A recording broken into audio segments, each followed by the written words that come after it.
I've spent years writing and managing tenders, and there's one basic, shocking mistake that everyone makes time and time again. I've seen small contractors do it, and I've seen major corporations do it. It reduces your marks, and sometimes it means that you run the risk of being disqualified, making all your time and resources go to waste. Hey bidders, my name is Anita and I'm a bid specialist based in the UK. I help businesses grow and earn more by creating winning tender submissions. If you enjoyed this video, then let me know by giving it a thumbs up and subscribe to see more content that increases your tender success rate. Let's be honest, many tenders, whether that's a PQQ or an ITT, are complex and time-consuming. To make things worse, you're always up against a deadline. Here we get a recipe for a disaster, doing a complex precision task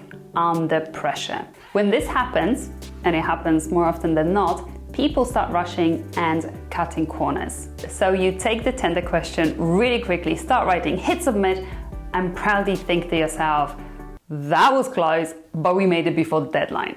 And then you get your scores and blink in disbelief, and when you read 0 points, the response does not answer the question. This is the number one mistake everyone commits in tenders. Bidders don't answer the question they are being asked. Companies assume that they know what the clients want to see, while the truth is that the clients need you to answer the question. Why? You see, public sector bids are governed by a formal process. This means that the client and their assessor can only give you top scores if you are answering the question that's being asked. This is not to say that the assessment process is completely objective, but we will tackle this in another video. However, as a rule of thumb, when writing tender responses, your priority should be to answer the question fully,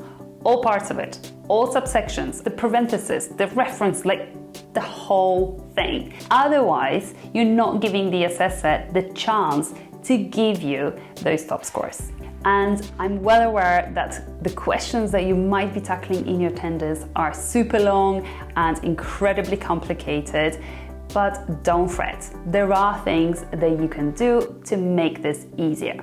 I'll offer you 4 simple steps to follow.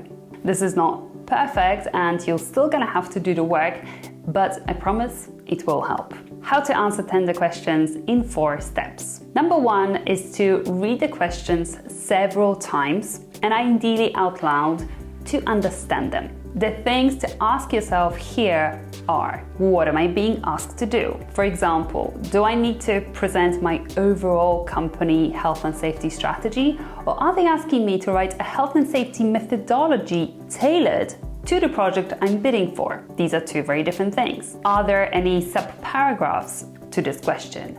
What am I being asked to provide there? Are they requiring evidence? How old should the evidence be? Do I need to reference any client documents? You can feel a bit overwhelmed here, but don't worry, it will get better. Make an answer plan. An answer plan is your question analysis and your initial response structure, and it's critical to have one. I never start writing without an answer plan.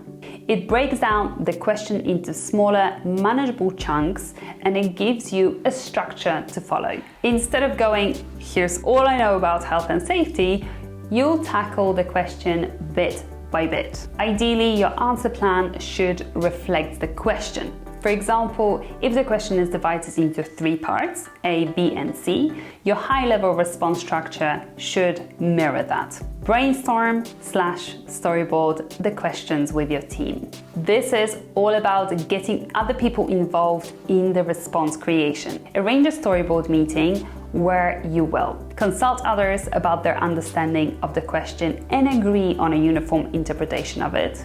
Get suggestions for the information to answer each part of the question. Ask for help.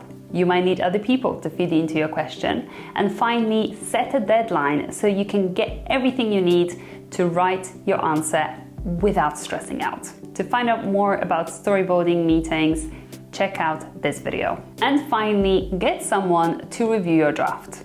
Ask someone impartial to review your response and make sure that you are addressing all parts of the question before you hit submit. To recap, your priority when writing tender responses should always be to answer the question. To make things easier, understand the question, make an answer plan, storyboard, and finally review.